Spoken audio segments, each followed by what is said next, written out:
Well, good afternoon.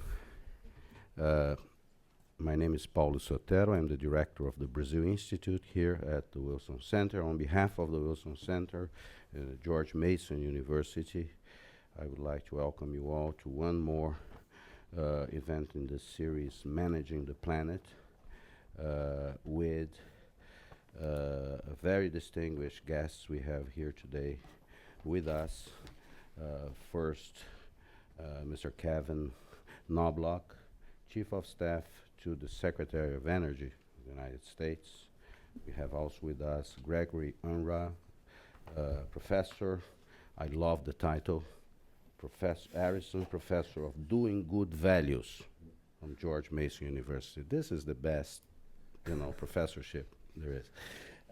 Jennifer Jennifer Scleroux is a Fulbright Hayes Fellow, just back from Japan, also from George Mason University, a PhD candidate there.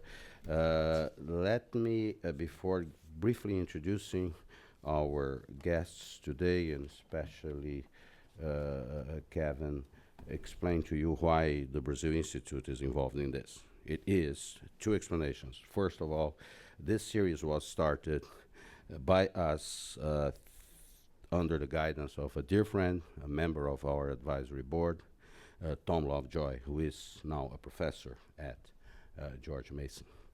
The second explanation is more personal. Kevin Knobloch works for a person that I know reasonably well, the Secretary of Energy of the United States, Ernest Muniz, whom you may not know, but he's of Portuguese heritage. But most important, as far as his friends are concerned, the most important thing he did in life was to marry a Brazilian that happens to be a dear friend of ours. Naomi Muniz, a professor, university professor, now retired, professor of Brazilian literature. And so I was very pleased to when I learned that Mr. Knobloch would be with us. The topic here is energy looking forward. As you know, again, another connection with Brazil. Brazil is a participant of debates on energy, global debates on this. Is an important participant, and we have been in this series focusing on environmental sustainability and obviously on energy. The way we are going to do this today is that obviously the featured presenter here is Kevin Knobloch. He is, as I mentioned, Chief of Staff to Ernest Muniz, the Secretary of Energy of the United States. Before that position, he served as the president of a very important institution, which is the Union of Concerned Scientists. As a journalist myself and a former correspondent, I really follow that institution very much in everything related to the debate on nuclear weapon, nuclear proliferation. And so it's a very great honor to meet you personally and to have you here with us. I am not going, Kevin led other organizations, especially he was chair of the Green Group, a coalition of CEOs of 34 national environmental organizations, had other responsibilities. The bios are here, and I will, to save time, I trust that you read it. Jennifer Scleroux, as I mentioned, from George Mason University, just back from Japan, will offer comments to Mr. Knobloch's presentation, and also Gregory Unruh, professor at George Mason University, who focus on sustainability innovation for business. And with that, I would like to invite Kevin to, you can speak from here or from there, it's your call. Thank you very much. Thank you so much. Thank you so much, Paulo, for that marvelous introduction. And hello to everybody here. I am in, I think, week 10 in my new job, and I transitioned out of my role as as the CEO of the Union of Concerned Scientists in literally a matter of 5 weeks from the moment I had an unofficial offer to join this administration and the day I started. The secretary had been confirmed just a couple of weeks before that, and he was eager for me to come on board. I was eager to come on board. And so it's been quite, after 10 years heading up the Union of Concerned Scientists, it's been quite a stretch of time. And every day has been a tutorial and really, really quite exciting. Within my short 10 weeks, just a couple weeks ago, I joined the secretary in traveling to Brazil and to Paraguay.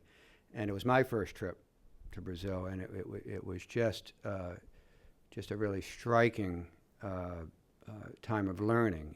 And there's a lot of exciting leadership in that country. It's interesting coming from the U.S.-centric part of the globe to find that, in fact, the second largest economy in the Western Hemisphere and vibrant democracy actually has a sense that maybe they're the center of the universe, and that was fun to see. Today, of course, also is September 11th, and I want to note that with great solemnity, and to note that today is a national day of remembrance and service. And I think the fact that you all are in this auditorium eager to talk about a very serious topic really reflects the spirit of this day of both remembrance and service. So I applaud you for that. The focus of this seminar, what can be done on a planetary scale to address the global environmental challenge, is, for me, both very sobering and exhilarating at the same time. I think it's in terms of the seminar series, it's the right macro question at the right point in this still new century. And because any planetary call to action requires us to do what we can from where we stand, I will talk today about what we are striving to do at the Department of Energy in response to the threat of global climate change at the direction of President Obama and under the leadership of Secretary Moniz.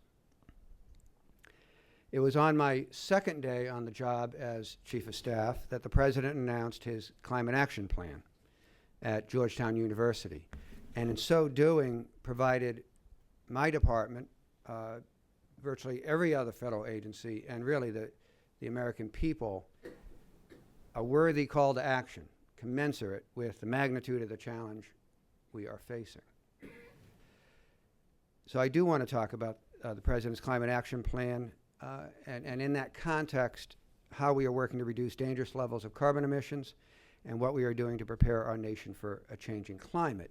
And of course, you can't have that conversation without talking about an accelerated transition to a clean energy economy and to a low carbon economy.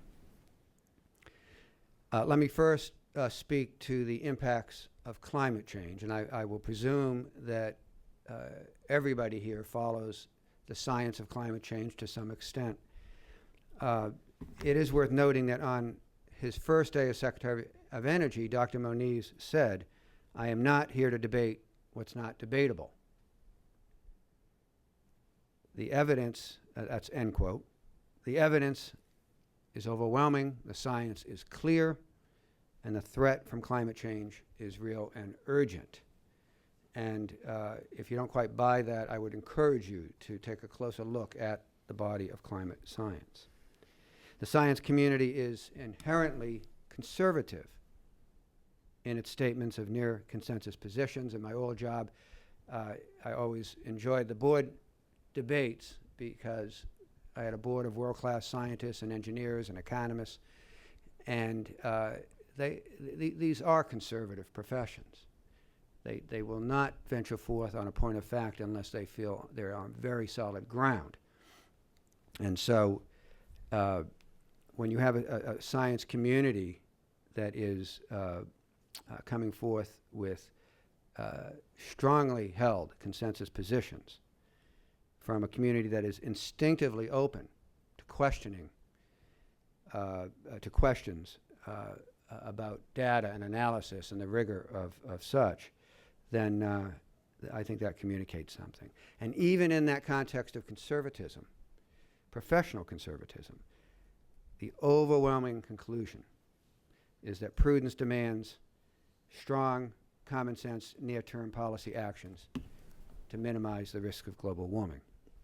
And this is what the President's Climate Action Plan does in the absence of legislative remedies. The President has made it clear he would prefer that the Congress act and lead in putting policies in place to decarbonize our economy, and it is really in the absence of that action that the President has taken, is stepping forward to use the fairly extensive authorities that previous Congresses has given him as President. But on the question of climate science, of course, no single weather event can be attributed to a warming climate.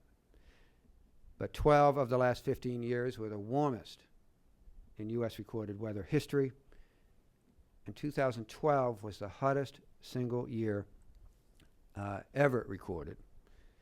Its average annual temperature was 1.7 degrees Celsius above the 20th century average. A couple of weeks ago, the initial findings from the most recent analysis of the UN's Intergovernmental Panel on Climate Change, the so-called Fifth Assessment, underscored the severe threats posed by climate change. Now, we know this because the report's findings were leaked ahead of the carefully planned schedule. And of course, the Fifth Assessment is not yet final. But we do know that many of its draft conclusions are associated with its forecasts of sea level rises as high as 3 feet by the end of the century. The draft report ascribes a 95% probability to human activity as the principal driver. And if you understand how scientists use probability estimates, you understand how powerful that is. The empirical evidence of climate change continues to mount. Rising temperatures, here we are on a mid-90 degree day in mid-September in Washington. Fires and more intense storms are posing serious threats to our communities and to our energy infrastructure. A case in point, California recently declared a state of emergency for San Francisco as forest fires more than 100 miles away threaten the power lines that provide the city with its electricity. Of course, Superstorm Sandy was a wake-up call for many Americans, especially those in the storm's path. My wife and I live in the Boston area. We were without power for almost a week, and we were not in the direct line of that storm. By the time that storm had hit New Jersey and New York, Sandy had been downgraded to a Category 1 hurricane, a tropical cyclone with hurricane force winds. But it still rendered extraordinary damage and the loss of life, livelihoods, and infrastructure. What may be less broadly understood is that sea level rise was a significant factor in the storm surge that was so devastating at landfall. The sea level in New York Harbor is now a foot higher than it was 100 years ago, and that factor came into devastating play. We can imagine the consequences of a rise of an additional 3 feet, as the IPCC is projecting as a possibility. And also in the vein of what isn't fully understood, that in addition to the extensive electricity power outages, which we're very familiar with, it's not widely appreciated that the storm severely disrupted East Coast fuel networks, causing heavy damage to 2 East Coast refineries and shutting down, due to electric power losses and water damage, more than 40 New York Harbor terminals.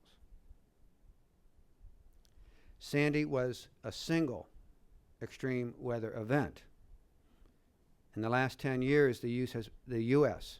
has been hit by 9 of the 10 most expensive hurricanes in its history, costing our communities a cumulative amount of $320 billion. So at the Department of Energy, we are increasingly focused on the climate-related toll on the health and reliability of our energy infrastructure. In July, we released a report detailing these actual and potential impacts. And let me give you a short list of what we found. The Gulf of Mexico produces 50% of U.S. crude oil and natural gas for the country. And just as a footnote, both of my daughters, who are in their early 20s, now live in New Orleans, so I'm especially focused on the vulnerability of that region, as many of us have been since Hurricane Rita. So the Gulf produces 50% of the U.S. crude oil and natural gas across the country and contains nearly half of the total U.S. refining capacity. Rising sea level and storm surges could cost these industries $8 billion a year by the year 2030. Secondly, power generation units are at risk of partial or full shutdowns from less water. We know one of the things we know about climate change as it manifests itself is that we will have less precipitation when we need it and more when we don't. And so water is central to power generation, to cool nuclear power plants, to cool coal generating plants, increasingly to produce biofuels, and of course in oil and gas hydrofracking. So water is a very significant source. And when we have more prolonged droughts, we're looking at some real issues. So power generation is vulnerable from less water and, of course, higher temperatures. Last summer, the Braidwood nuclear plant in Illinois had to get special permission from the Nuclear Regulatory Commission to continue operating after the temperature of the water in its cooling pond rose to 102 degrees Fahrenheit. Unconventional oil and gas production is increasingly vulnerable, as I just signaled, to decreasing water availability at the same time that our reliance on these energy sources is growing. And renewable energy is not exempt. Hydropower, bioenergy, concentrating solar power all share similar vulnerabilities. The electric grid carries less current and operates less efficiently when temperatures are higher. Fuel transport by rail and barge, growing modes for moving unconventional energy supplies, is susceptible to interruption from storms and floods. And we certainly saw that with rail transit up through New Jersey and New York during Sandy. And then lastly, as we have seen here along the eastern seaboard and in the Gulf of Mexico, energy infrastructures located along the coast are at risk from sea level rises, storm surges, and flooding. So moving to the President's Climate Action Plan, it is designed to both mitigate and adapt to these and other climate-related impacts. And because the need to act is urgent, the plan utilizes the substantial authorities and resources of the executive branch to meet this imperative, not by choice, but by necessity, because of the lack of congressional action in sufficient measure on the threat of climate change. So for the remainder of my time, I'm going to highlight a sequence of aspects of the Climate Action Plan for which the Department of Energy has the lead responsibility, as tasked by the President, or a very key supporting role in really advancing these policies and activities. So the first is energy efficiency. The Climate Action Plan calls for actions to strengthen energy efficiency across our economy,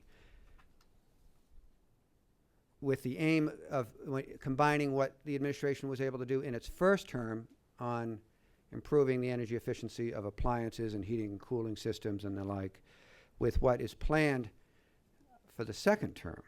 That the goal is, once you combine the efforts over these 8 years, that the result will be of these collective standards to reduce carbon pollution by at least 3 billion metric tons cumulatively by the year 2030.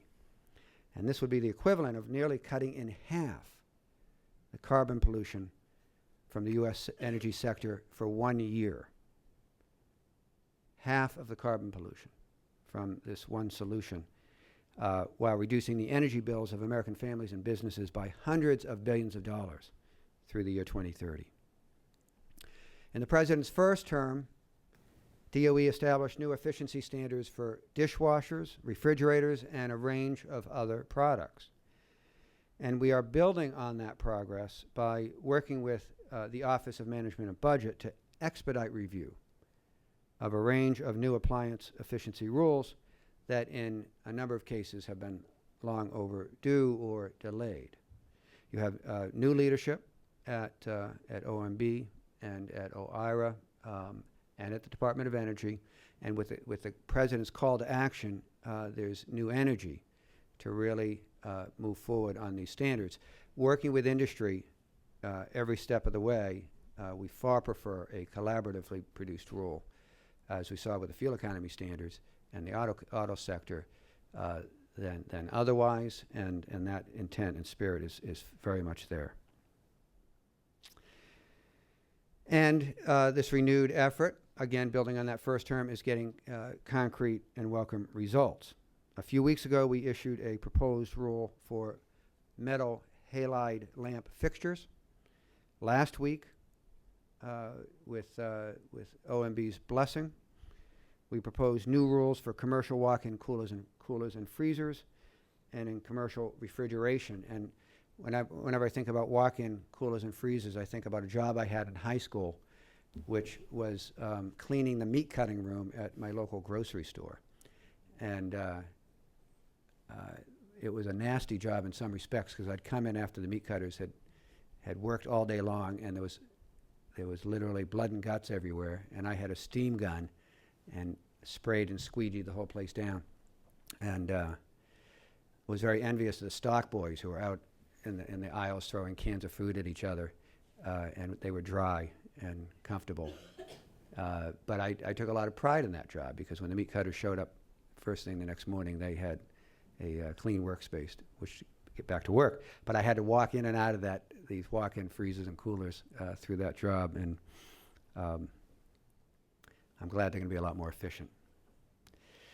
And then, so we issued new rules for commercial walk-in coolers and freezers, and then also a second rule for commercial refrigeration. So think about your dairy aisle in the grocery store, for example, or the yogurt aisle, for that kind of equipment.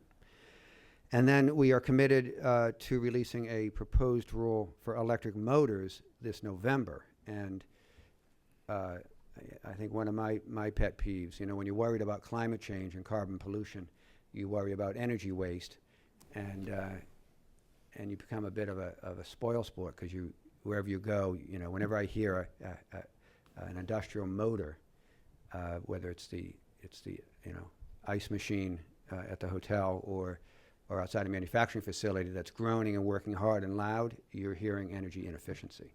And it's a tremendous opportunity to make very significant gains in reducing carbon pollution and reducing electricity bills. We intend to finalize all 4 of these rules by May of next year. Once we issue a draft rule, then of course there's a public comment period, which is very important to improving these rules. And but the important thing to know is we are now on a very deliberate schedule with strong collaborative alliances across the federal government. And stay tuned. There will be much more to come in terms of looking across the economy for ways to improve the efficiency of our machines and systems. So next, grid modernization. This is one of these not very sexy efforts, but without tackling this, we will not achieve the kinds of greenhouse gas reduction targets that are absolutely essential to giving us a fighting chance to mitigate climate change. At the department, we are developing a comprehensive, cross-cutting initiative on an electric grid for the 21st century. Sandy, of course, drove home the need for this, demonstrating that without a reliable grid, many of our infrastructures cannot function.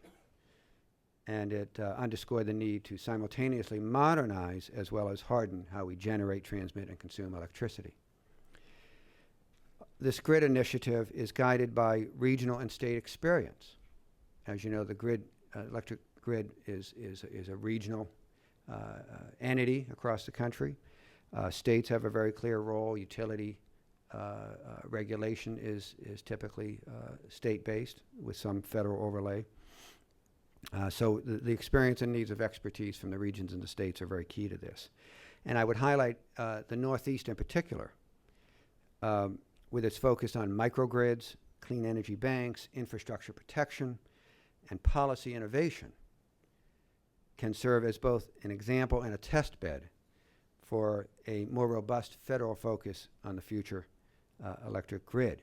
And the kinds of things that we'll be looking at as piloted, you might say, in the Northeast and in some other parts of the country include an active role for customers based on responsive demand, storage, and distributed generation.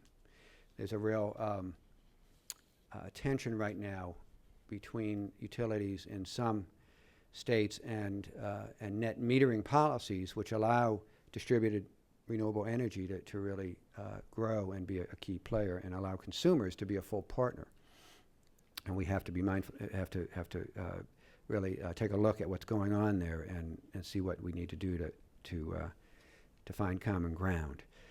This modernized grid will look at increased diversity in generation technologies, including significant amount of intermittent energy from renewables, advanced communications that provide improved intelligence and control, flexible architectures that will accommodate environmental, economic, and technical change, security from cyber and physical attacks, something that you don't always think of in the context of energy, but has become really important, as well as security from extreme weather events. And then lastly, increased resilience to demand uncertainty. One of the provisions in the Climate Action Plan, for those first two that I mentioned, we have a lead role at DOE in terms of grid modernization and energy efficiency rules. One that we have a supporting role, but I think a significant one, are around greenhouse gas reduction rules for future and existing power plants. And the Environmental Protection Agency, of course, has the lead role there.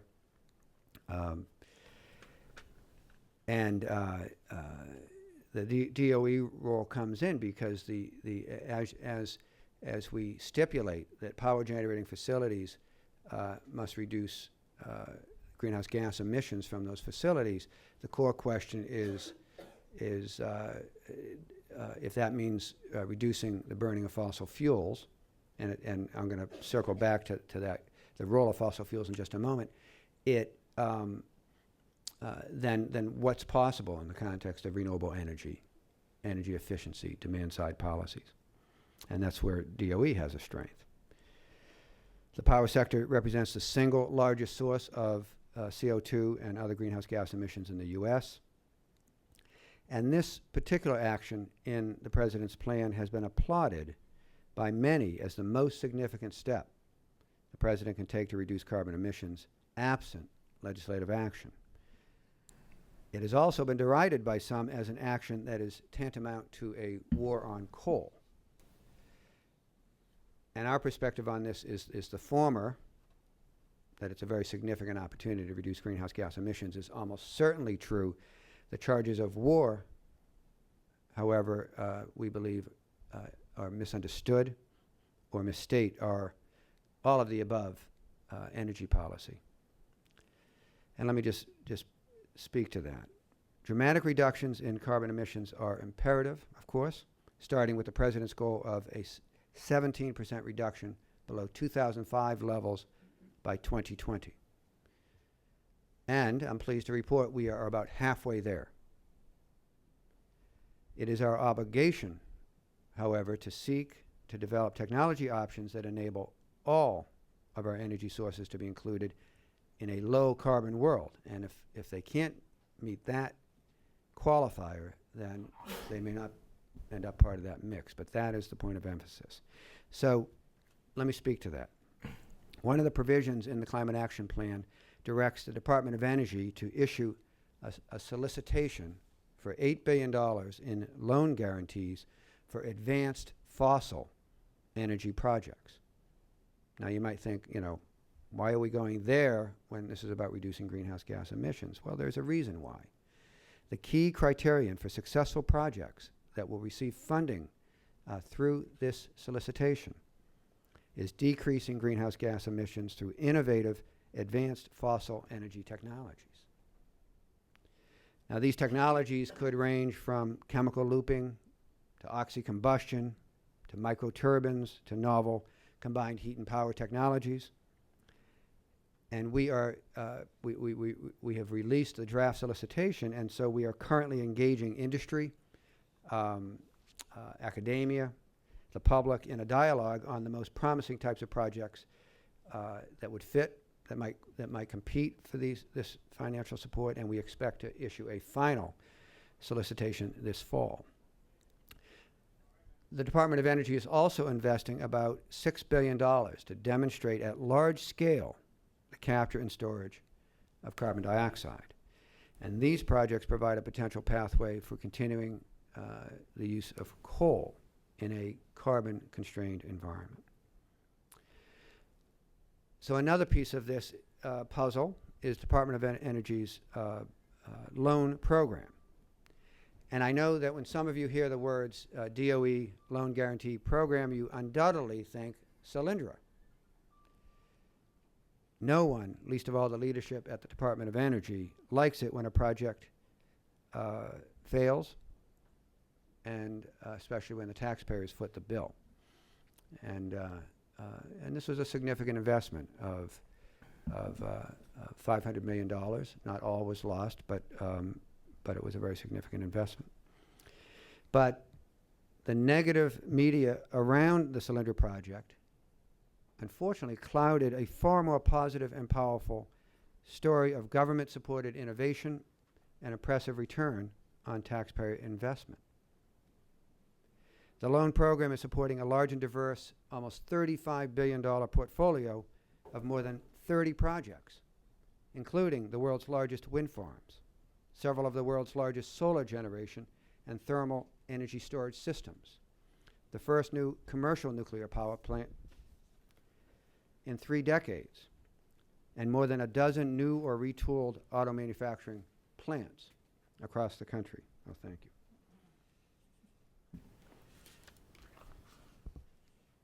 Utility-scale photovoltaic projects underscore the value of this investment. In 2009, 100-megawatt solar photovoltaic plants were non-existent in the United States, and commercial financing was simply unavailable. Using Recovery Act funds, the Department's Loan Program Office financed the first 6 utility-scale PV projects in the United States. And since we have made that initial investment, 10 new utility-scale projects have been funded by the private investor community without public support.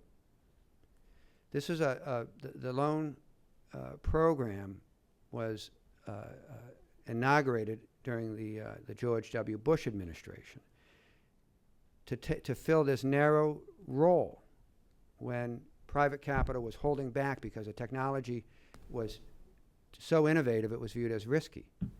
And because of the urgency to act in the context of climate change, this program has shown that, in fact, it can fill that gap and then get out of the way as these technologies and then whole new sectors of industry, of the energy industry, take off. And this is precisely the outcome that the President envisioned for this program. Tesla Motors offers another example, a startup auto company that was seen as one of the department's riskiest investments at the time. Tesla recently repaid its loan balance 9 years ahead of schedule, including a prepayment premium for the taxpayers. The Tesla Model S was recently named the best car ever tested by Consumer Reports, was certified as exceptionally safe, and is on a pathway to serving export markets in 2014.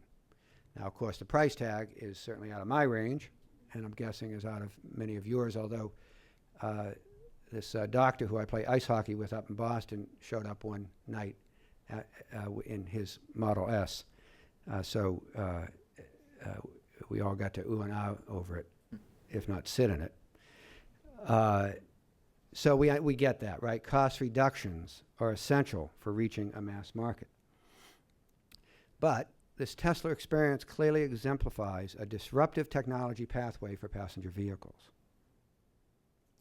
Now, of course, when we're talking about cutting-edge technology, not every investment will succeed, and that's kind of the point.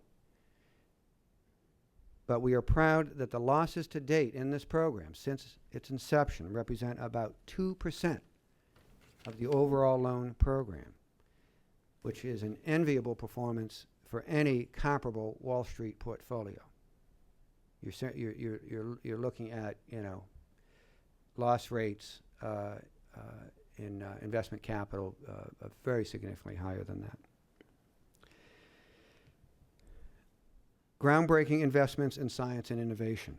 The Department of Energy has a key role to play in supporting the groundbreaking science and innovation that's essential as sort of the backbone to the President's vision for transitioning to a robust and clean energy economy. As the President said at Georgetown University, a low-carbon, clean energy economy can be the engine of growth for decades to come, and I would add an engine of export growth. An important part of this effort is driving down the cost of low-carbon solutions. And DOE, through our national laboratories, Energy Frontier Research Centers, ARPA-E, and innovation hubs, has been at the forefront of the science and technology innovation that is required to do this. New approaches to energy innovation already have a strong track record of impressive progress. Let me give you 4 examples. Onshore wind power. Since 2008, 5 short years ago, wind power capacity in the U.S. has nearly tripled. Wind was the fastest growing source of electricity in this country last year, representing 44% of all new generating capacity in 2012. Secondly, photovoltaics. Again, since 2008, solar photovoltaic deployment has increased by a factor of 10.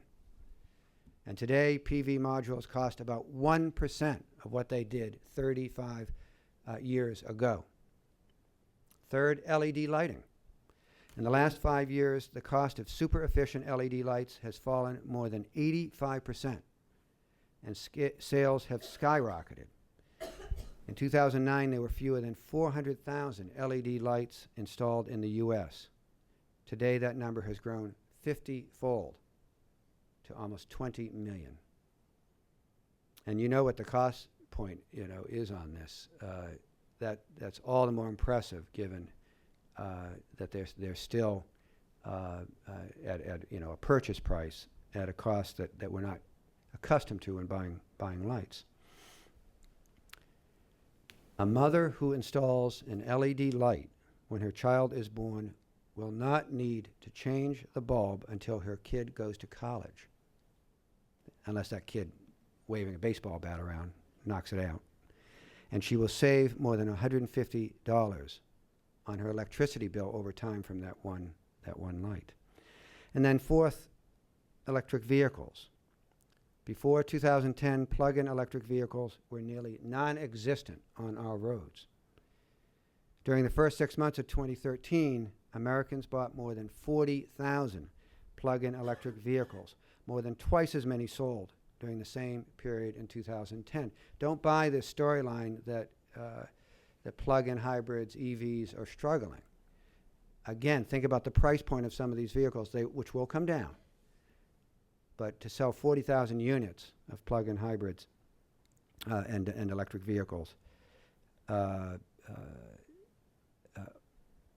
more than twice as many sold during the same period a year earlier, is just really impressive.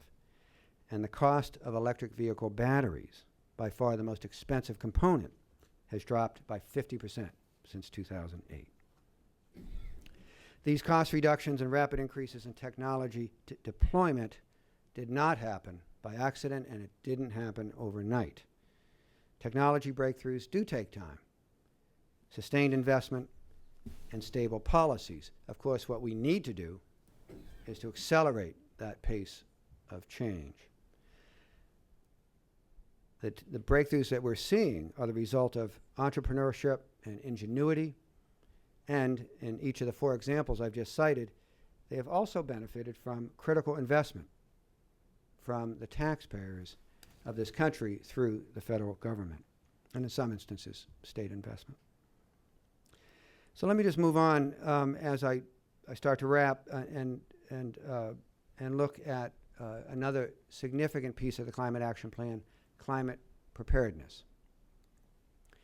The effort to address the threat of climate change must also involve developing climate adaptation technologies, policies, and practices. In some respects, unfortunately so, right? We're that deep into this dilemma. And the President's Climate Action Plan understood that. The President understood that, and it reflects a major advance in adaptation policy at the federal level. To emphasize this point, Secretary Moniz traveled to Secaucus, New Jersey on August 26 to sign a memorandum of understanding with Governor Chris Christie and the New Jersey Transit Corporation. This MOU kicks off the design phase of we think, a very significant, important project, the New Jersey Transit Grid, that could enhance the resilience of both the New Jersey grid and the transit system dependent upon it. DOE's Sandia National Laboratory, which has already designed 25 microgrids for the U.S. military, will provide the initial design work for the project. Superstorm Sandy exposed the vulnerability of the the New Jersey transit system to devastating and prolonged power outages, especially as other critical infrastructures, water, power, and transportation systems, were adversely affected by those power outages. So you had this really reinforcing downward breakdown because of the increasingly interconnected nature of these systems. The New Jersey Transit Grid project would supply highly reliable power when the traditional central grid is compromised by storms or other disruptive events, deploying distributed generation technology such as fuel cells, combined heat and power, solar photovoltaics with battery storage, and wind power. This project, as conceived, embodies many of the priorities articulated by the President in his plan, deploying clean energy technologies, helping to expand and modernize the electric grid, supporting communities as they prepare for climate impacts, boosting the resilience of buildings and infrastructure, and rebuilding and learning from Hurricane Sandy.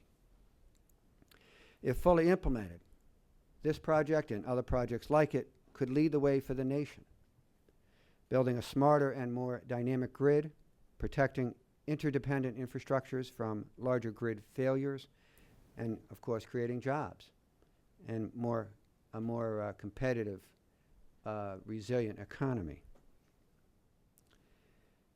Finally, let me close by highlighting one last important provision in the President's plan. Excuse me. Under the heading, Unlocking Long-Term Investment in Clean Energy Innovation, there is direction from the President for a quadrennial energy review, first of its kind, a government-wide integrated energy policymaking and analysis process. This review will be run out of the White House and it's designed to give the federal government a 4-year planning horizon for energy policy and technology investment. The Department of Energy has a key role where the executive secretariat of the effort, but more importantly, we'll be supplying much of the QER's analytic and policy development support through a new office that we have established under Secretary Moniz's leadership, the Office of Energy Policy and Systems Analysis, which Melanie Kenderdine will be heading up. We have formally launched it. As you can imagine, the reasons for such a periodic review are compelling. As we just saw in my discussion of Hurricane Sandy's, the damage that it created. Energy is produced and consumed at enormous scale via complex and capital-intensive supply chains. These vast networks deliver affordable heat, fuel, and power to 300 million American consumers in the United States and to many beyond our borders every day. These networks are, however, under increasing pressure. The stresses of climate change, aging pipelines and transmission lines, notable shifts in supply and demand centers, opportunities for export, the need to integrate renewable generation into the grid, and competition for capital and the high cost of replacement, not to mention a power generating and distribution business model that is rapidly being challenged by the rapid growth of renewable energy and the dramatic impact of demand side reduction in demand for power. All of these underscore the need for a sustained and serious review of our energy infrastructure.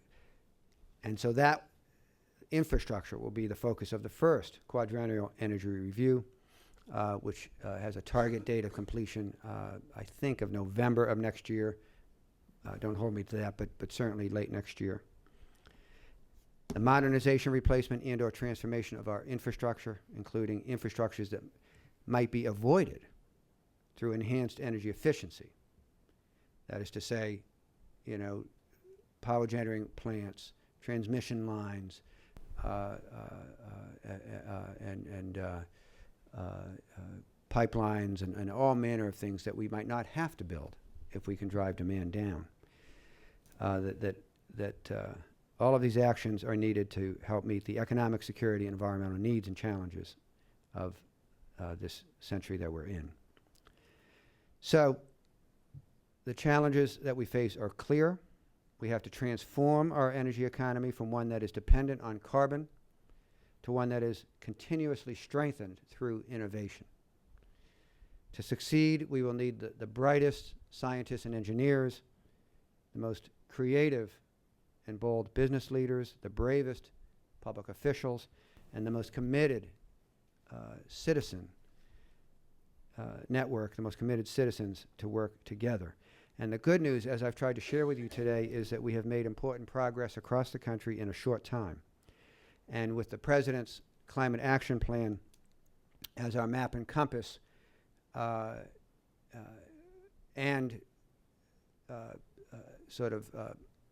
and expanded by the phenomenal leadership that we're seeing across the country at the state and local government levels, in academia, in the private sector, that we really do know where we must go and what we must accomplish. So I look forward to hearing from the discussants, and I very much look forward to your questions. So thank you so much.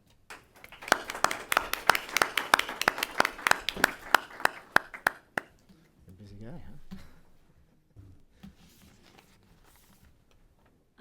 Hi, I'm Jennifer Skleru, and I'm actually moderating the session, so I'll be taking your questions afterwards, but I just briefly wanted to add that Gregory Unruh just came to George Mason. We're lucky to have him from the Thunderbird School of Management.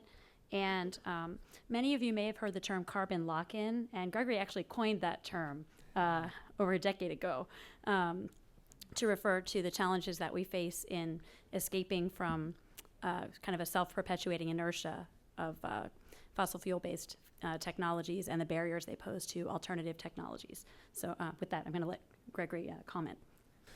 Great. I just, there's a number of really interesting things you discussed in your presentation, and I enjoy talking about all of them, but I'll just pull out a couple of them that really stick out and I think are important for us going forward. And the first was your comment about Solyndra, which I think has been an unfair criticism.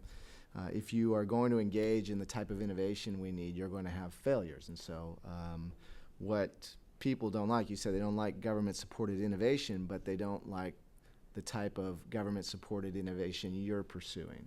They like lots of other types of government-supported innovation. In fact, our entire energy infrastructure, you could argue, was built based on government-supported innovation.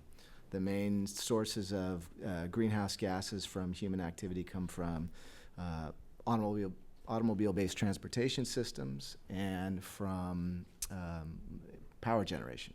All of those are intimately intertwined with government management, government decision, and they would not exist without those systems. I just moved, as Jennifer mentioned, from Phoenix, and I don't know if you've ever been to Phoenix, but it's a big, expansive place that was designed for the automobile. And if you don't have a car there, you're a social outcast. You really cannot get around. There are buses, but they're infrequent. And who's going to stand out in a bus stop when it's 115, 120 degrees outside and wait for a bus to come? So you don't have a choice. You have to own an automobile. And you know, whether or not you want to, that's the way the system's been designed. And who built those roads? Okay, it was built by government. Now, sure, a lot of people supported that kind of government-supported innovation and infrastructure. But let's not kid ourselves. The energy systems we have are and exist partially or largely because of decisions made at the government level, supported largely by us. We all benefit from those systems, so it's hard to point fingers at anybody. But we need to keep that in mind. And I think the challenges, the criticisms of Solyndra, you know, are politically motivated. It's nice to, if I don't agree with your politics, it's an easy target for me to jump on your one or two mistakes. But I think it's unfair to ignore the support and subsidization of the existing energy systems that these new technologies are trying to compete against. And so I think that's, and I sort of was, in some ways you had to mention it and almost were apologizing for it, and I felt like you shouldn't have to apologize. That's what's going to happen when we take risks and we try to get stuff done. What I heard in the DOE, your steps taken from the President's Climate Action Plan, they're very interesting, but they're largely development and demonstration options, not really the sort of massive rollout of rapid change that we really need. You know, energy efficiency has been there for a very long time. In fact, that was one of the things that motivated me to do my work around carbon lock-in. Why weren't energy efficiency innovations that were clearly economically superior, they paid for themselves in a rapid period of time, why weren't they rolling out? And it's been fun over the last decade or so to finally see some, in the business world, a lot of corporations begin to discover the joy of energy efficiency. It goes way back. They're beginning to learn what 3M learned 37 years ago when this crazy engineer, vice president at 3M, Joe Ling, came forward to the executive committee and said, hey, what I want to do is have this competition, invite the employees who are working with the equipment all the time to see if they can find a way to make some innovations or technological changes that will reduce pollution and pay for themselves in a year. And the business, you know, the chief executives and the chief financial officers were like, what are you talking about? If those savings were there, we would have got them a long time ago. You're not going to find any. He said, well, just give me a chance. Let me try it out. And sure enough, they got 8 or 9 proposals and funded 4 or 5 of them the first year, and they reduced energy use or other types of pollution, but primarily energy use, and they paid for themselves in a year. And so he came back and reported the next year to the executive committee and said, I'd like to run this program again. And the guy said, okay, come on. You got lucky last time. You found a couple of those projects, but it's not going to happen again. There's no way we'd leave money on the table like that. We wouldn't. There's not dollar bills laying on the ground of our manufacturing facilities. And he convinced them, well, just let me do it again, and we'll see what happens. And they got more. And this continued on. The same argument and this debate continued on. It's been going on for 37 years now. And the company has saved over $1 billion, and they've reduced continuously over time.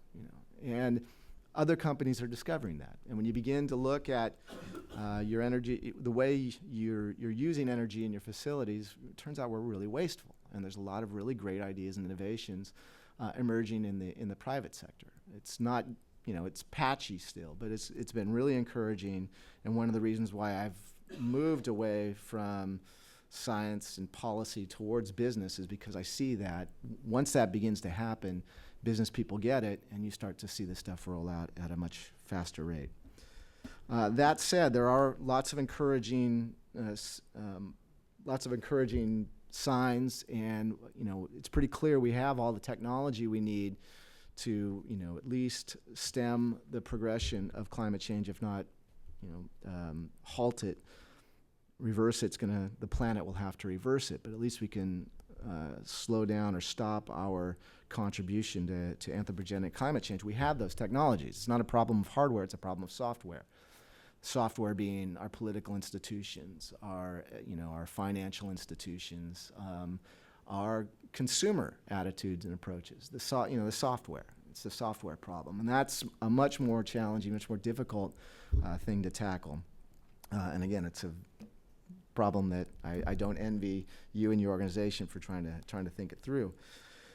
But my understanding is, I haven't looked at it in a while, but we're somewhere around 397 parts per million CO2. I don't know what the real number is, but somewhere around that. The original diplomatic target was a doubling, somewhere under 500. We discovered through scientific investigation some of the work that was done actually when I was at Columbia University in the Earth Institute on ocean acidification. The coral reefs become unsustainable at about 425 parts per million. Recently, work by Jim Hansen and others show that the safe level is 350 parts per million. We're above that. The question is, there's a race now. There's a race between the way the climate reacts and the race to how fast our systems, the climate system versus our techno-economic institutional system react.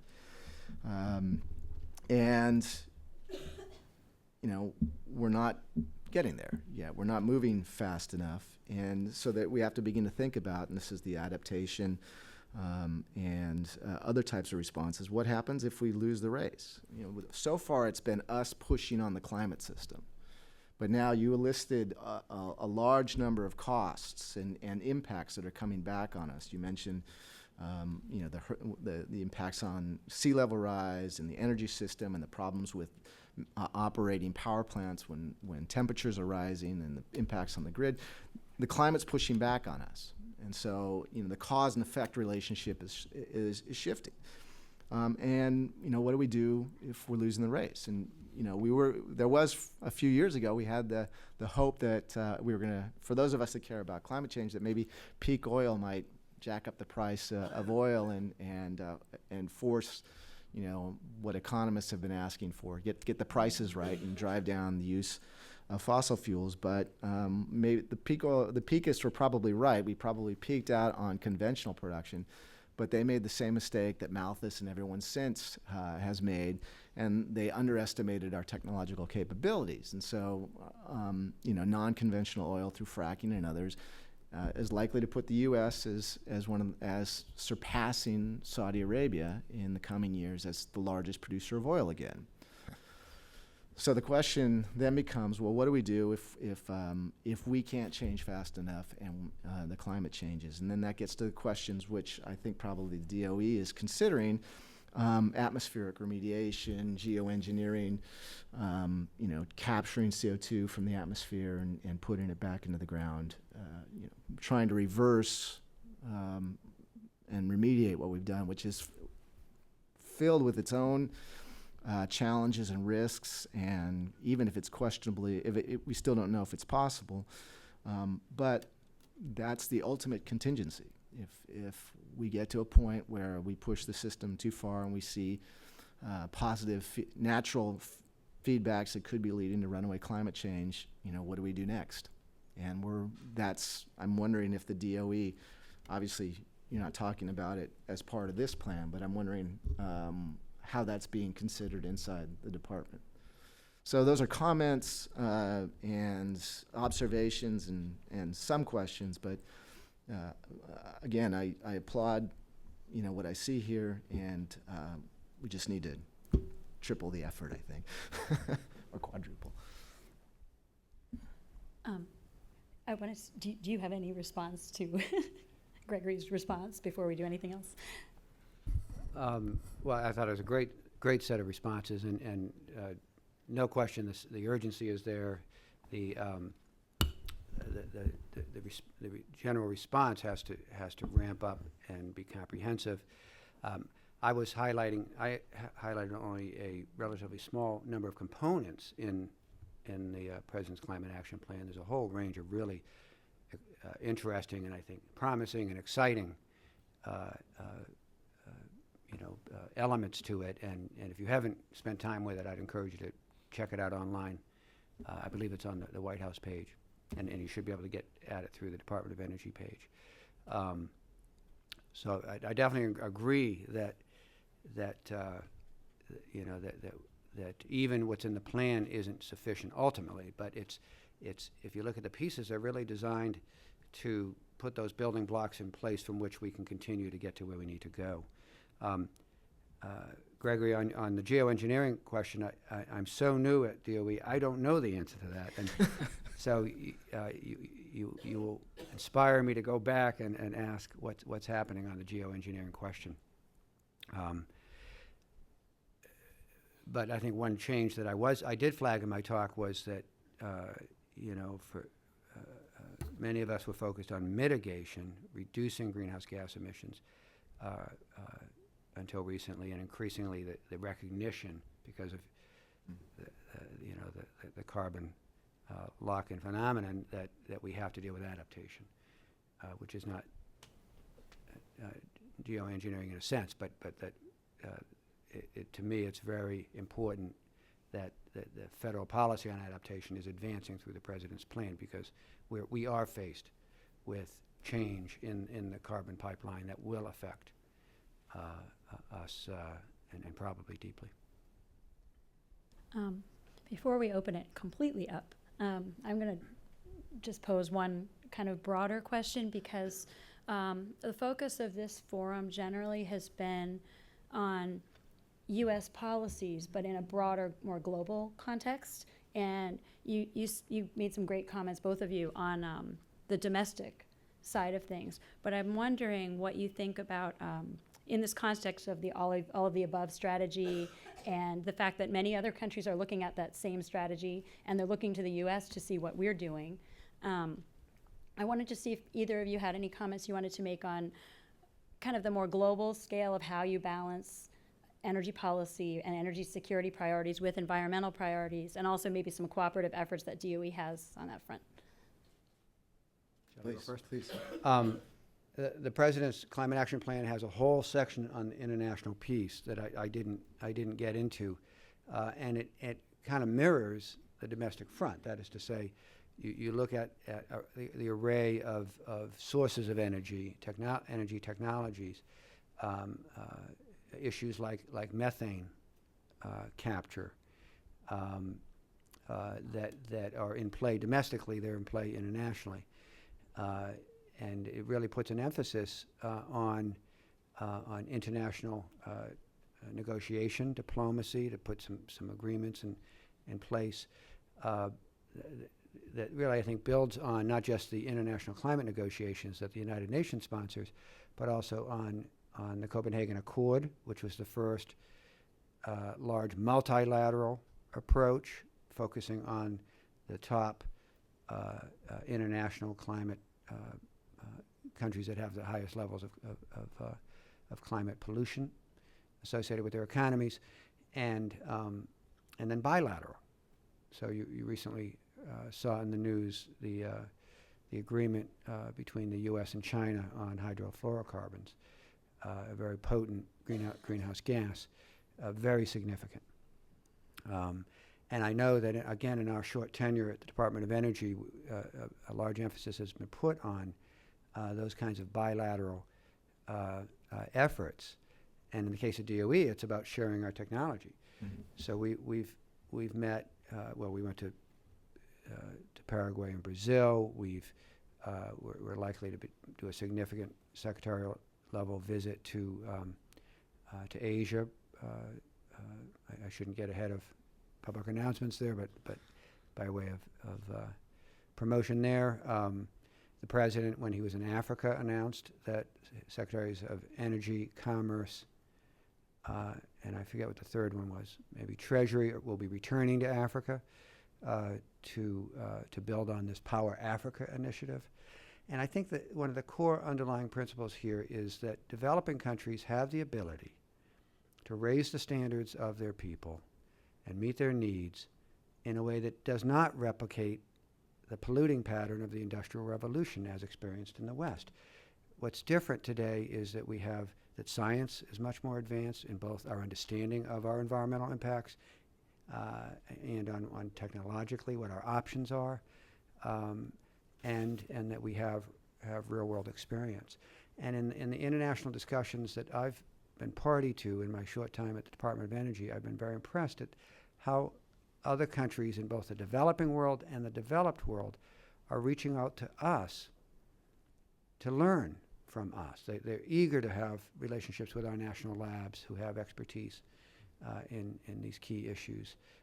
They're paying attention to the initial carbon capture and sequestration projects and the energy systems integration models and the microgrid, pilot and so on, because they really want to learn. And I think it's a really tremendous opportunity for some of these countries as their economies grow and the standards of living rise to not replicate that pattern of develop in a way where you follow the air and water and land, and then only when you are wealthy enough do you invest that fortune in cleaning up the mess. We have the ability today to hopscotch that. Yeah. So the international piece obviously is really important. The framework convention process is infuriating. It's frustrating. We were working when I was a grad student with the diplomats negotiating the Kyoto Protocol, and in order for them to be able to speak together and use sort of what-if scenarios, we had to create parallel informal negotiations, which were negotiations that were paralleling the formal negotiations, but they were informal. And it's a shame that process has been so ineffectual, and there was such hope after the Montreal Protocol and what was able to be achieved with chlorofluorocarbons in the ozone situation. So I agree. I think it's technology transfer. I was very hopeful with this and did some research around this idea of leapfrogging, technological leapfrogging, that emerging country economies did not have to adopt the same technologies, the same polluting technologies. They could leapfrog directly to the newer, cleaner, more effective technologies. And you saw some of that. You saw some of that in cell phones. There are countries that didn't invest heavily in building a landline telephone network. They went directly to cell technology, which was modular and more cost-effective, and arguably allowed them to create an information and communication system, a world-class information and communication system right away. And the idea is, well, why can't they just do that with energy technology? When we looked at it, though, what we'd found is what happens is the reason the developing countries could do that were that these technologies were fully developed, implemented, and diffused extensively in industrialized countries before they were adopted. So by the time these countries were looking to build that infrastructure, there were international providers. There was Siemens, there was Lucent, there was AT&T, all these people that had this technology. There were Cisco's and there was Qualcomm's, and they all had this off-the-shelf technology that had been proven and perfected. It's not really yet that case in clean energy technologies, and so that's why the work around this demonstration and deployment and development of these technologies is really important. And the sooner we get them out, the sooner we get them commercialized, the more likely it is they can be adopted in rapidly industrialized countries. But if you look at China, they're moving heavily. In fact, some people would argue they're doing more than the United States in developing renewable energy infrastructure, but they're still heavily relying on traditional coal-fired power technologies, which are cheap, demonstrated. And if you're building if you're trying to rapidly industrialize your country, you're a policymaker, you're a government official, you're not that likely to take big risks, on a new technology that may go badly and get you thrown out of office or worse. Who knows what's going to happen? So that leapfrogging question is really important. And Kelly Sims, a colleague of mine, looked at automobile technology and saw that we're exporting or they're developing good automobile technology, but not the highest, most energy efficient, cleanest energy technology. So we got to do it. We got to, in the advanced industrialized countries, we have to make the investments. We have to build this technology and then enable these countries that are, arguably trying to industrialize as fast as possible to help them be as clean as possible, because it benefits us. We're not doing this to be nice. It benefits us as well. And we have to recognize that the majority of the carbon that's in the atmosphere right now was put there by the industrialized countries. The carbon stays up there for a very long time, so the bulk of it's ours. It's not, even though China now is a larger producer, emitter than the United States, in terms of the quantity of CO2 that's been put in the atmosphere, it's not negligible, but they're small compared to those of us that have been doing this for 200 years. So we've got a lot of work to do, and I applaud what I heard here at the Department of Energy, and I want to see this technology get out, demonstrated, especially the grid modernization, using information technology to get the right amount of energy at the right time to the right place. All of those things are great technological innovations. We have that technology. It just has to be developed, commercialized, and implemented. And it's without policy, that's going to be a slow process. Thank you. I wanted to open it up to questions. If you could raise your hand, and then if you can identify yourself before you ask your question, that would be helpful. Thanks so much. The gentleman over there.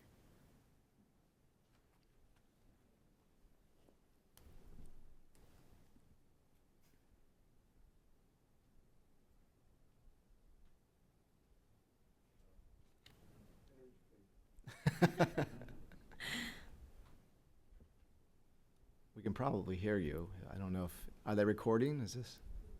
They are, but you can just repeat the question out loud if you want. I have two questions related to international.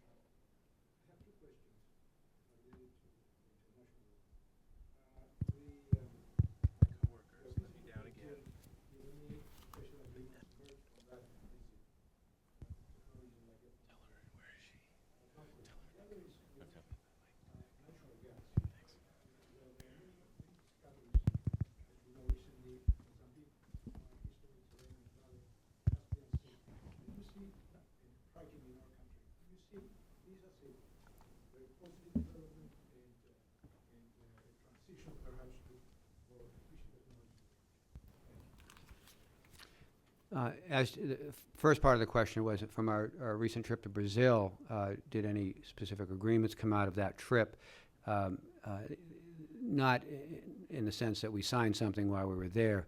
I was impressed getting up to speed before I went that there are something like a half dozen existing initiatives underway where one of our DOE laboratories or some part of the agency is working with a counterpart in the Brazilian government on various efforts around sugar-based ethanol, and other biomass kinds of initiatives around modern grid technology, a sequence of things. So it was very encouraging to me that we already had a number of efforts underway, and I think the outcome of the trip was to really, I think on both sides, raise our excitement about building on that and delivering on some of those pieces. In terms of your question about natural gas, this is an area where breakthroughs in technology, as Gregory noted, really have opened up significant new reservoirs of natural gas across the globe. And it is having, I think, a complicated impact on world energy supplies and the energy economy. And I'm not an energy economist, so I won't go very deeply there. But I think in the spirit of your question is this a good or a bad development in the context of climate change? And certainly, speaking in general and broad terms, to the extent in the near term that natural gas displaces the burning of coal, in the absence of carbon capture and sequestration in those coal plants, then I think we're seeing it as a positive thing. It's helping to play a factor in reducing greenhouse gas emissions. It certainly has been a factor in our own ability to cut, to get halfway to the president's goal of 17% greenhouse gas reductions in the near term, for example. At the department, one of our responsibilities is to, along with the Federal Energy, FERC, Federal Energy Regulatory Commission, is to license export terminals for liquefied natural gas. And and just today we gave conditional approval to, I think it's the third applicant this year for one of those terminals. That the fact that we're even in that place has everything to do with the discovery and the access through hydrofracking of these great new reserves of natural gas. And I think we need to keep a close eye on what the impact is on sort of the domestic economy. Certainly, affordable natural gas has played a key role in our recovery from the deep recession in this country. But in terms of climate change, I think the analysis, we need more analysis on this question, on the role, but certainly in a broad sense, if we can show that it will displace the burning of coal for power generation, absent carbon capture and storage, in the near term, it seems to be having a positive effect on our effort to bend the carbon curve down. Yes, the gentleman back there. Oh, sorry, I see one really high hand. Helps to have long arms. I'm Sam Hancock of Emerald Planet TV, and thanks to all of you for being here, and Paulo for hosting another very interesting event. But this is to Kevin. You're doing much work. We're bringing changes to what's happening as far as climate change. Much more to do. But how can we continue this on a policy basis so that we're moving forward over decades, and it's not just to the end of this administration? We keep kind of moving forward, halting, falling back, and so we need something that's going to be a steady progress to really address this. And I think that's what Greg was talking about, is that we have to get busy about it today, not move forward and then debate for another 10 years, and we're in worse shape than we are today. But thank you for being here, and thank you for sharing. You're welcome, and thank you for a very good question. What I would say to that is, from my perspective, the key is for us to collectively put our shoulders to the wheel and fully implement the policy infrastructure that we've been putting into place, and optimally exceed it.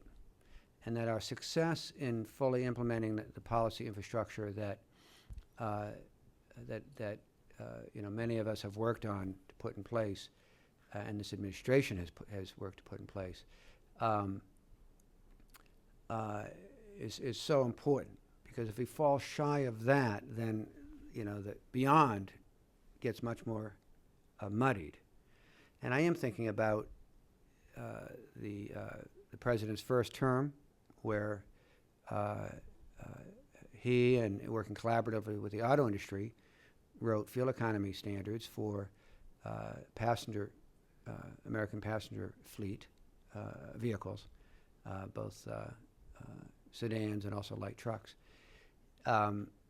that put us on a course to almost double fuel economy between now and 2025.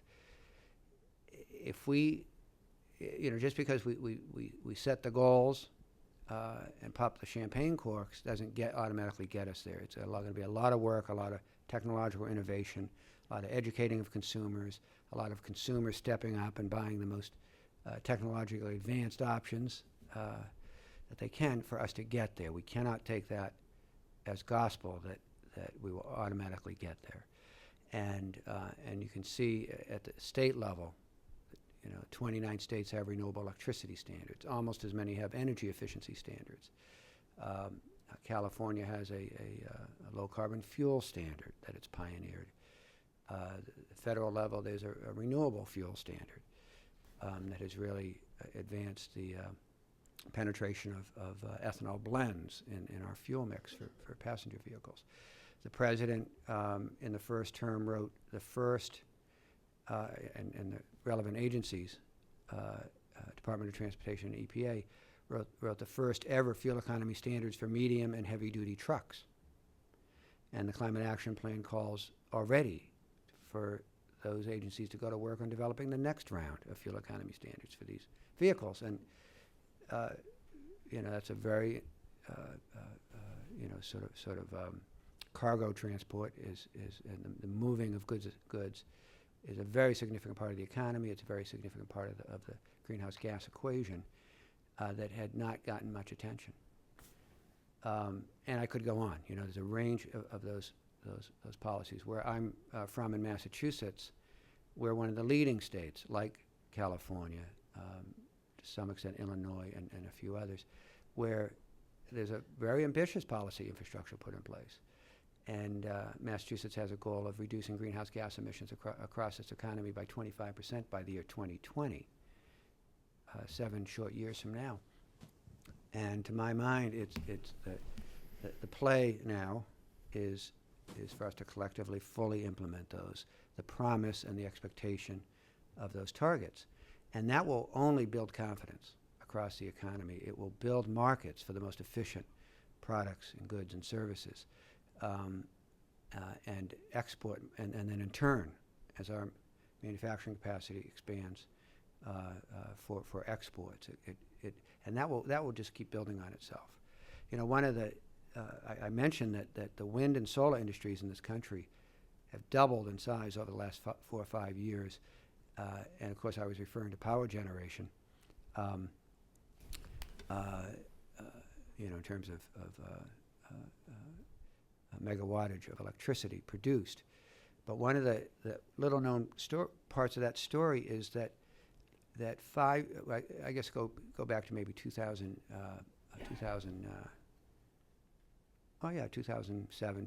2005. The percentage of wind towers, turbines, gearboxes, and blades installed in this country that were made in this country was roughly 17%, and today it's almost 40%. So that is to say that in the deepest recession that we've known since the Great Depression, where most manufacturing sectors really struggled, manufacturing of wind energy components in this country doubled. And a lot of that expanded manufacturing capacity happened in states where there were strong renewable energy targets and policies, because these wind generating companies, wind manufacturing companies, some of which are foreign-based and owned, some of which are domestic,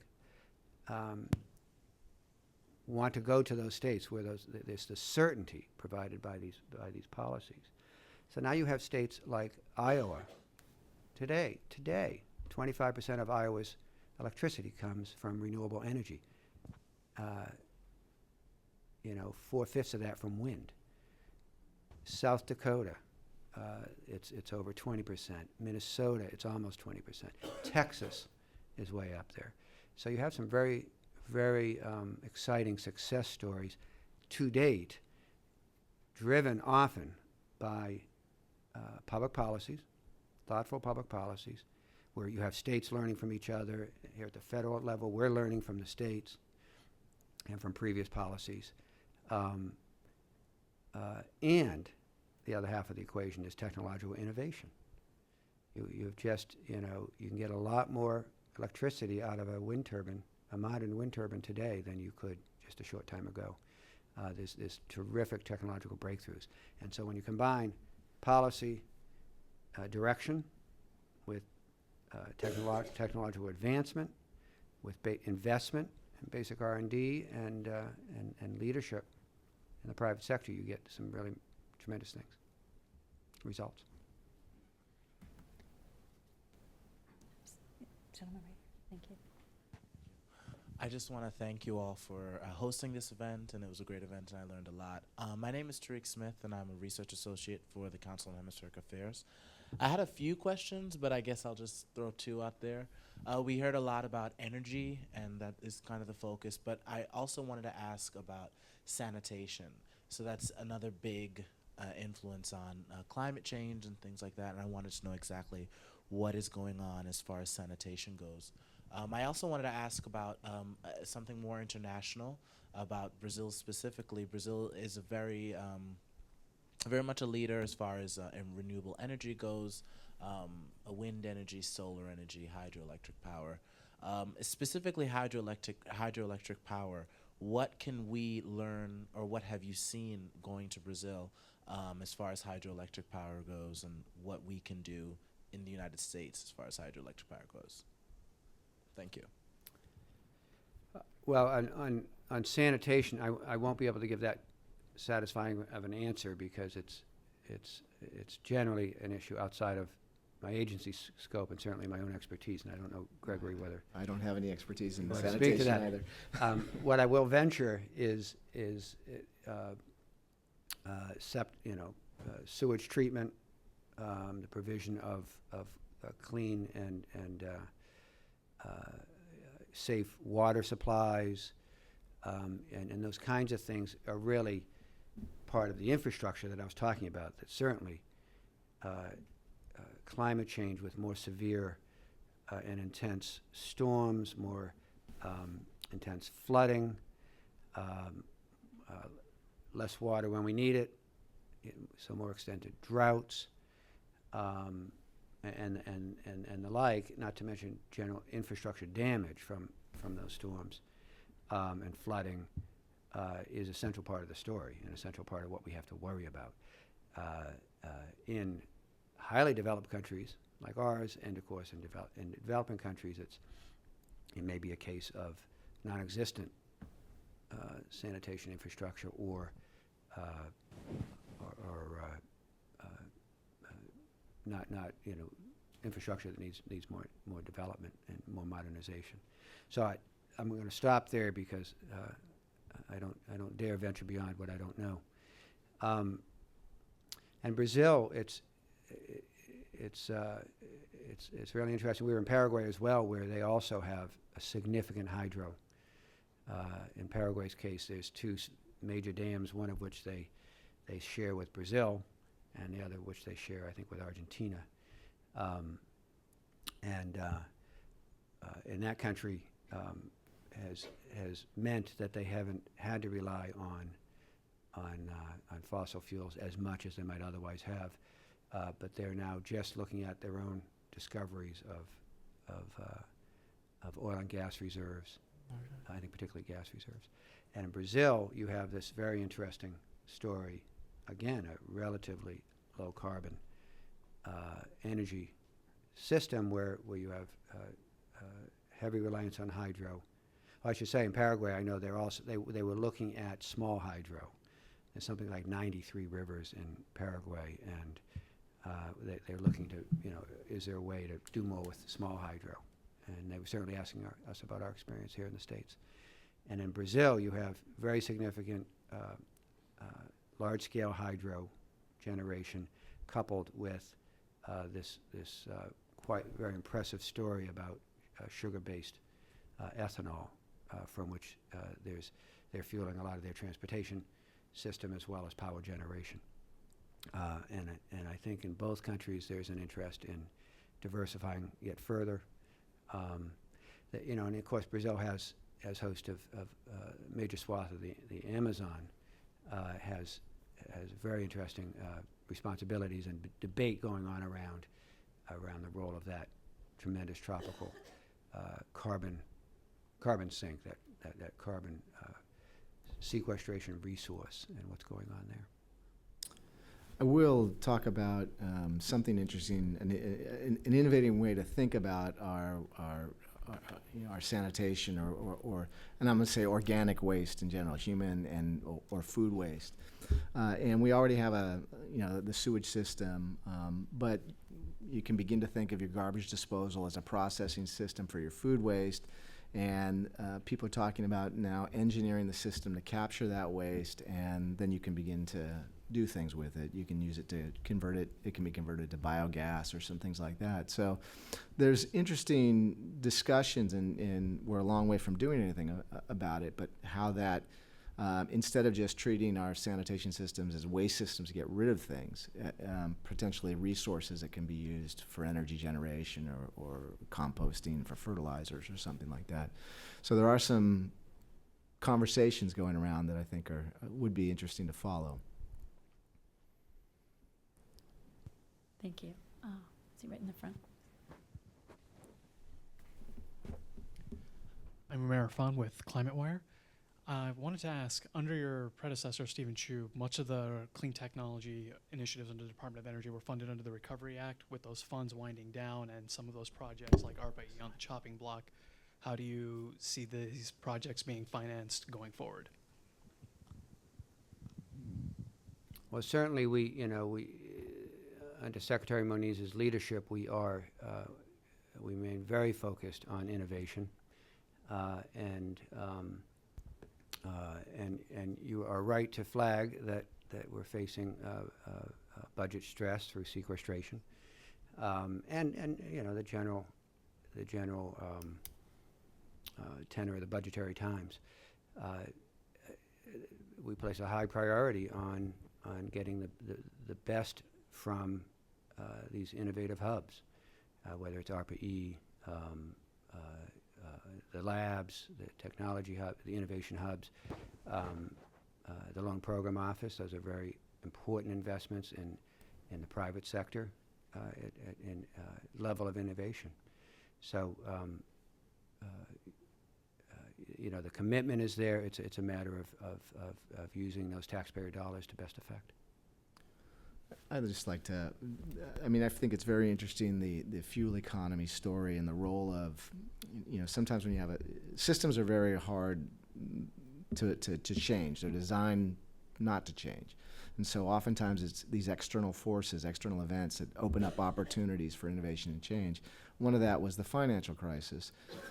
Fuel economy standards have been discussed now for multiple administrations and for decades, and no progress was made on it. And when the financial crisis came, there was a combination of factors. First of all, many automobile manufacturers had already been investing in hybrid technology, more energy efficient vehicle technologies, some of that driven by foreign competition from Toyota and the others, but they had been investing in that.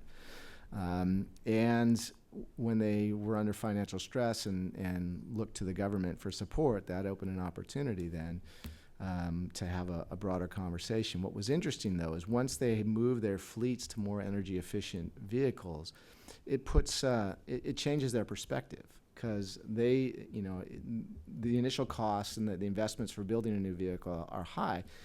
So in order for you to recover your costs, you're competing against other people that are selling the cheap polluting vehicles. And so all of a sudden you have an interest in leveling the playing field, a competitive interest from a business standpoint.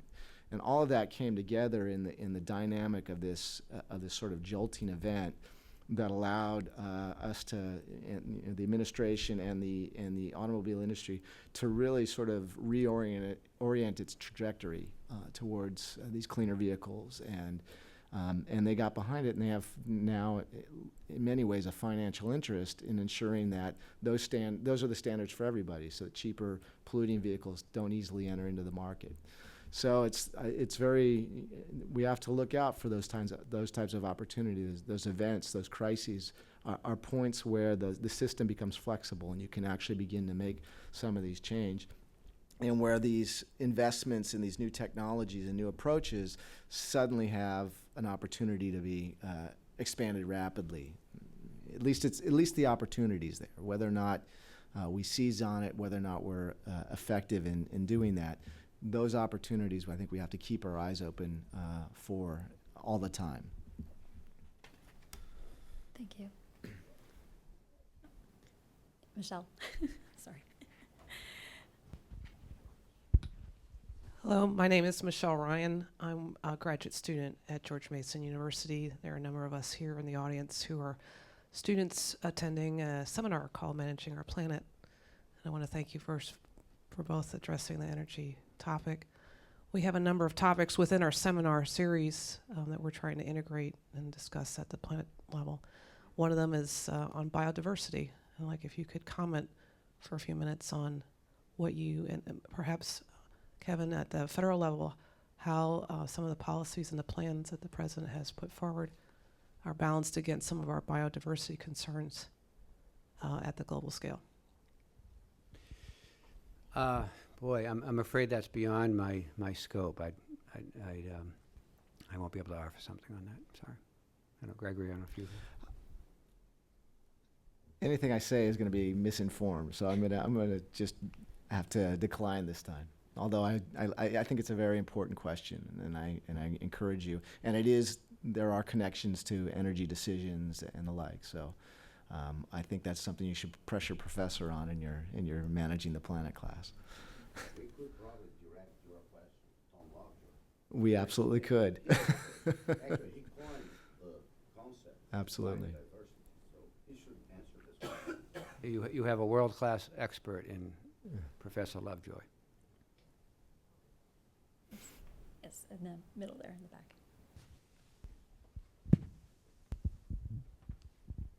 Hi, my name's Sam Dorman. I am a Mason grad, actually, and I do market research with the MPD group for the public sector. And I was wondering for Kevin, if you could talk a little bit more about the Office for Energy Policy and Systems Analysis, and just kind of how you would be implementing and developing policy, and how you would be informing the regulations and sort of standards that would go behind some of those appliances and other things.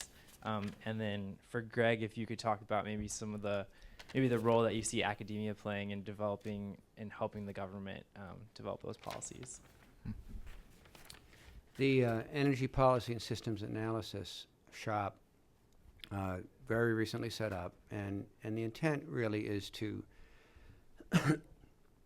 sort of up the game at the department in terms of our analytical chops, so that we're just, as we're looking at policy questions, we are as informed as possible, and many of you know Department of Energy already has impressive analytical capability. I certainly think so, through the Energy Information Agency and through our programs. The intent here was to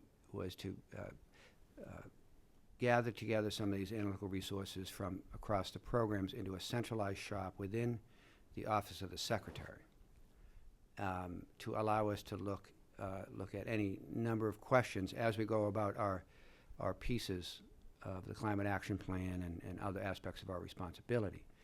The systems analysis piece really reinforces the fact that we do live in a complex world, And as much of my talk really talked about how various systems and infrastructures reinforce each other. When you knock one out, it has often an adverse impact on the others. And as we move into a carbon-constrained world, and a world where we're shifting the economy in a fairly dramatic way to a clean energy economy, we really need to have a very informed and sophisticated sense of where we're going, what are the options, what would be the impacts of our policy decisions, and so on. So that's really the spirit and the intent of this shop, and we're just very excited to see, what we can do with it. So the question was about academia. There's a number of things. I won't talk about the research in the engineering departments and the physics departments around the world that I'm sure collaborate in many instances with the Department of Energy. That's obvious. Building the basic science and also the applied science that allow us to deal with the technical questions. I said there was the hardware issue, which I think is less of a problem than the software issue. One of the hopes of higher, universal education and higher education is to create an educated citizenry.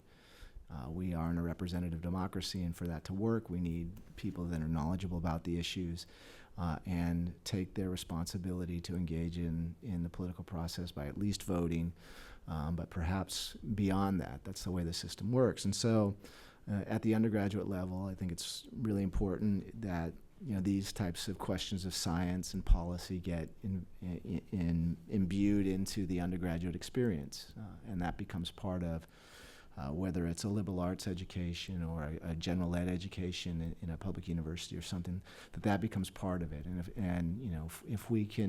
if our contribution is helping create an informed citizenry that can look upon these issues and make their own informed decisions, and then make sure their representatives understand what their interests are, I think we've made a contribution. There's probably other things, but I think that at the undergraduate level especially, that's a very important role for the university system. Right there. Hello, my name is Matt Stedel. I'm an energy policy advisor and sustainable business owner. And first of all, just want to thank the administration for your efforts in this area. But my question focuses on policy uncertainty. With kind of the constant expiration and reallocation of the PTC for wind. The upcoming changes in the solar investment tax credit, price volatility and RECs, across different markets. What areas do you see that could help create policy certainty in, especially in the clean energy and renewables market? I've been working with some companies, and especially on the finance side, that's been one of the the biggest stumbling blocks because they just don't know what the future holds. So I'd like to get your thoughts on that. Thank you. Well, I would completely agree that that from an investment perspective, from a business perspective, certainty is very critical, especially in terms of kinds of projects that I think you're referring to, significant wind project or utility scale solar project. For that matter, a new natural gas generating facility, and at the same time, we've seen policies and programs like the renewable production tax credit that has been, I think, unarguably very successful in helping to bring a nascent technology and these nascent sectors to make the difference in making a lot of these projects work and take off.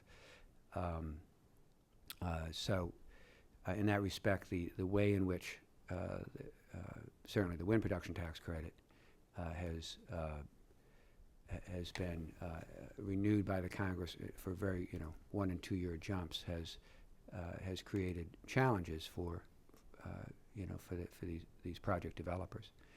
I think on balance, what strong policy does is set strong and clear goals that provide that certainty, and we'll never have pure certainty. It's the nature of the economy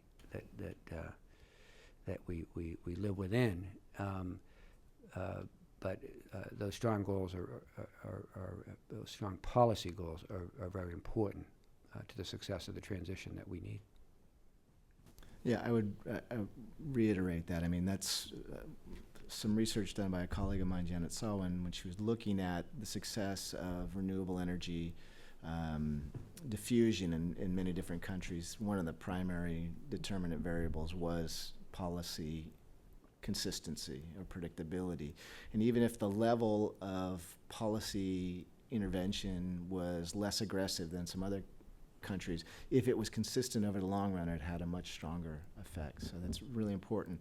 But for business, I always tell my MBA students, look, if your sustainable business idea depends on people willing to pay more for your product because it's green or clean, or it depends on government policy and intervention, don't go into that business. You need a business model that's going to succeed independent of those variables. And when you find those business models, then you actually have a winner. And if government policy swings your way, you're perfectly positioned to take big chunks of the market. So, I think we may have a remote question from a student. We do. We have a question coming from Caitlin Daly, one of our students listening online, which is a question about within the United States whether this transformation towards a cleaner carbon economy is happening. Is the federal government really the leader here? Is it the states, local governments, private sector? Certainly we set some commitments a few years ago that we haven't made substantial progress beyond what we may be seeing related to the recession. What are your thoughts about that? Thank you. I think it's hard to know, other than there's a lot of very interesting partnerships happening, federal to state and local, private sector to government at all levels. The research in our university system has been in this respect, and in the private sector, in our auto companies and any number of our Fortune 500 companies, in clean energy R&D and energy efficiency R&D has been a very important factor. So you have a lot of pieces in the partnership, and I think it may be too early to tell. What the story that I was telling on the technologies like photovoltaics and LEDs and so on, we do believe that taxpayer investment in certainly basic R&D and in other kinds of federal policies that have guided these technologies through their infancy into commercialization and mass acceptance, that the federal government played a significant role. But as to, I think it's probably too early to tell who gets the credit, kudos and the credit. Yeah, I would. So I would say there's, first of all, it depends on the question. It assumes we are at the beginning of making this transition, which is, it's questionable whether we're actually making the transition now, or we're setting the conditions to make the transition in the future, or whether we're just sprucing up our existing system a little bit. But you'll also see industry by industry and sector by sector, interesting thing happens. In the building sector, you've had with the green building standards and the like, you've been able to see some very interesting innovations, and people are now talking about net zero buildings and things like this, and they're becoming feasible. In other industries, you're seeing similar trends.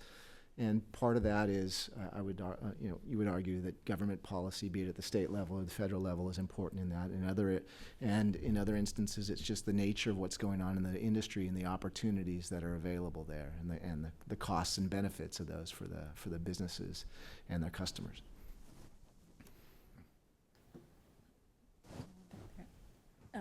Yeah, and then behind him. Sorry, there were two of you. One of the major roadblocks to making progress towards climate goals is the presence of climate deniers in important places. How do you go about swaying people who aren't interested in facts? I quoted the secretary as saying he's not going to debate the undebatable. Our approach to this is to because the scientific case is so overwhelming, to embrace that and then move forward into solutions. That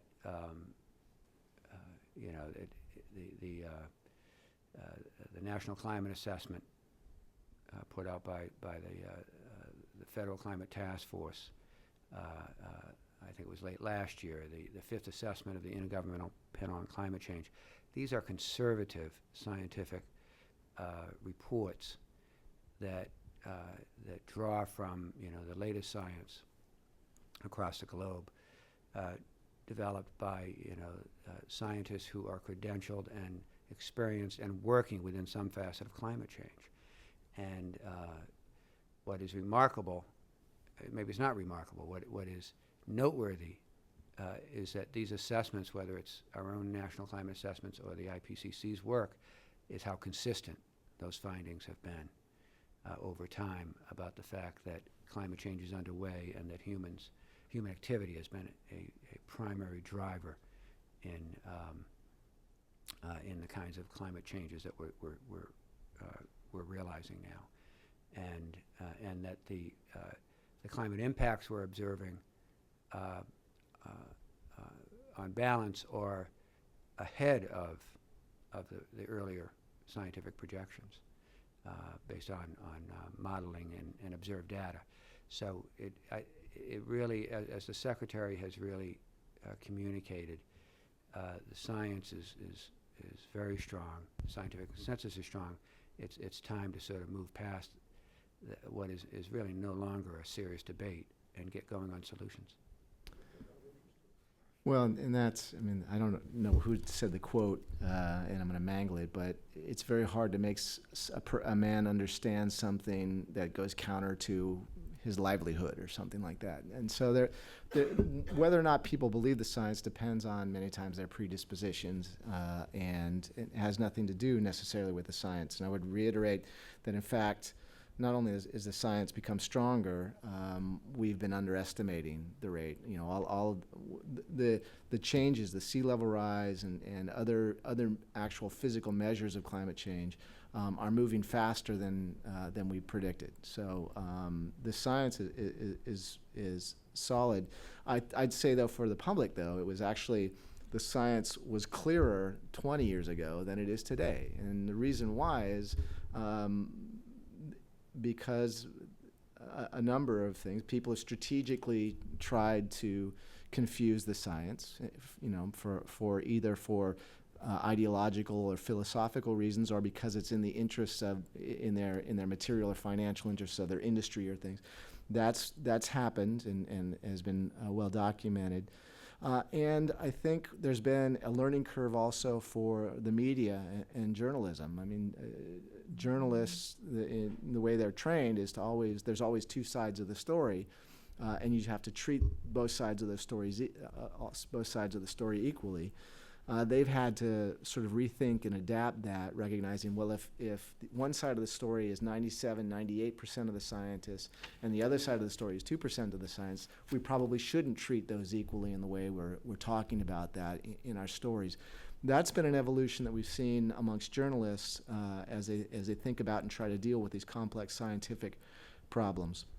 And there was one other point I wanted to make about this science. Oh, and then scientists are just handicapped. If you ask a scientist, are you certain? The only answer they can give you is no, but there's a statistical probability that X is going to happen.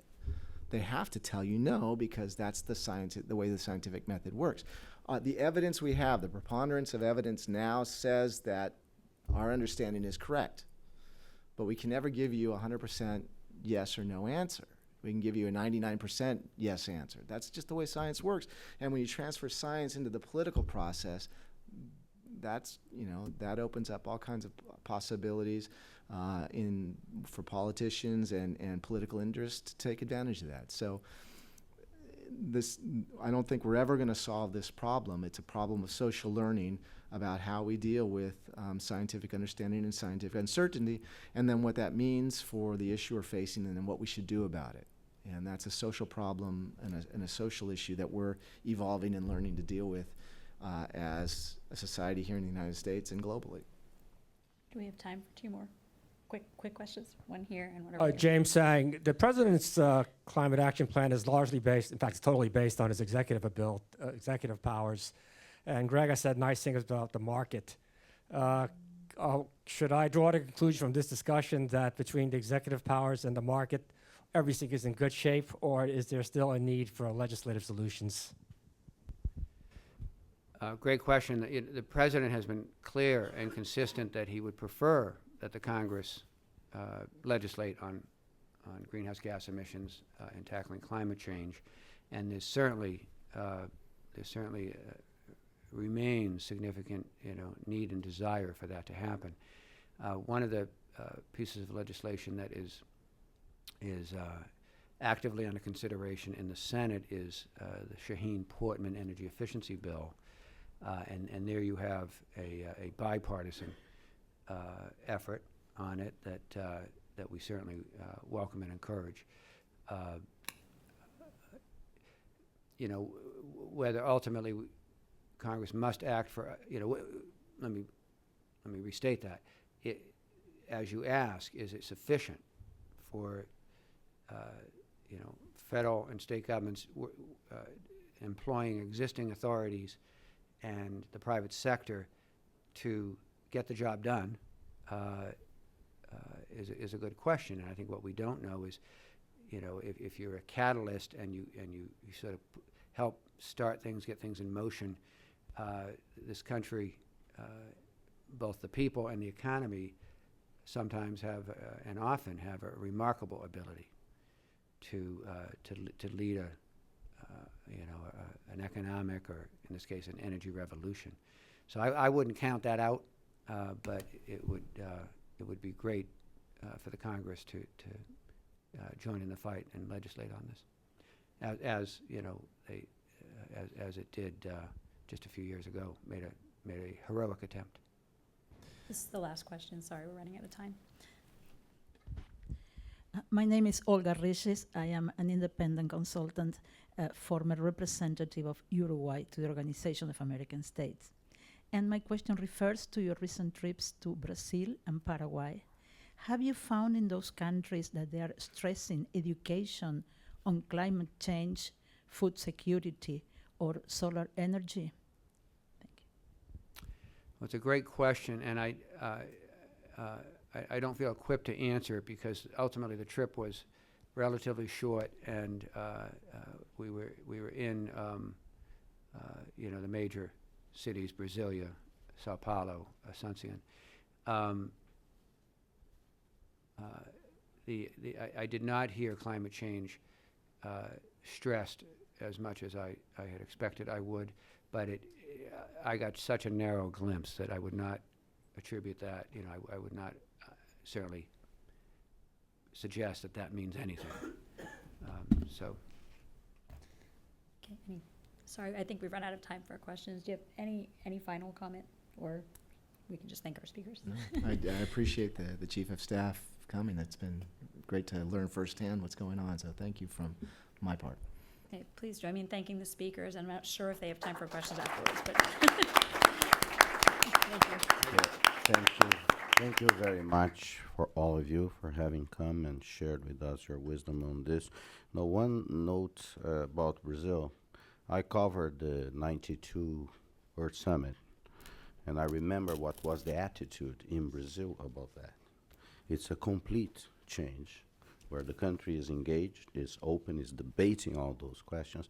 And on the climate deniers questions, it's a non-scientific observation here of a journalist, is that if you look around, I think climate deniers tend to be people that look more like me than like undergraduate students at George Mason.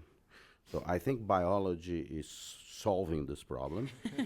And I think that really this is something that is not very much talked about. Only I think journalists can make statements like the one I just made. But it's really very impressive if you observe the debate, the evolution of this debate in countries like Brazil, where really people are eager to be more educated and people understand and get the issue. And I think obviously leadership from countries like the United States, and this is absolutely essential. With that, I wanted to thank you all for being here with us. It's a great collaboration with George Mason University, and especially to Kevin. Thank you very much. It was an honor to have you here. Thank you. You're very welcome. Thanks, Bob.